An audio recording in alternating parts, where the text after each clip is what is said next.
who has lived a life so unique that it could be the basis for a documentary or film. Hedy Lamarr, yeah, she has a book about her, but it needs to be a movie. John McAfee. Agustin Haraszthy, Hungarian nobleman who moved to the US and kick-started the winemaking industry in North America, built towns, developed Wisconsin and California, served as a California state representative, mysteriously disappeared forever in a Nicaraguan river. https://n.m.wikipedia.org Wiki Agustin Haraszthy. Dave Grohl has had a pretty remarkable life. Syd Barrett. I'd be curious about Jon Favreau. 20 years ago nobody would have expected that this mid-level character actor appearing on random sitcoms like Monk and Friends would have inside him the chops to write and direct things like Chef, Iron Man, and The Mandalorian. The dude is very talented. Jimmy Carter, although there has been numerous documentaries about him. Robert Smalls. He escaped from slavery by stealing a Confederate ship during the Civil War.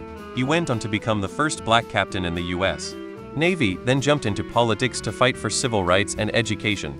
Plus, he started businesses to help his community and push for equality. Buck Compton from Band of Brother Easy Company fame was a child extra in movies and was thrown off of a set by Charlie Chaplin. Became an All-American in baseball at UCLA and was a teammate of Jackie Robinson. He also played football at UCLA and played in a Rose Bowl. He then served in Europe with Easy Company and was awarded a Silver Star for the assault on Brecourt Manor seen in episode 2 Day of Days. He then came home, went to law school, become a cop, then became a district attorney and prosecuted Sirhan Sirhan, the man that killed RFK.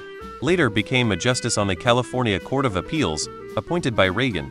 The guy lived a well-traveled and accomplished life. I know a guy. If you tell him an incredible story he's done that too, but somehow better.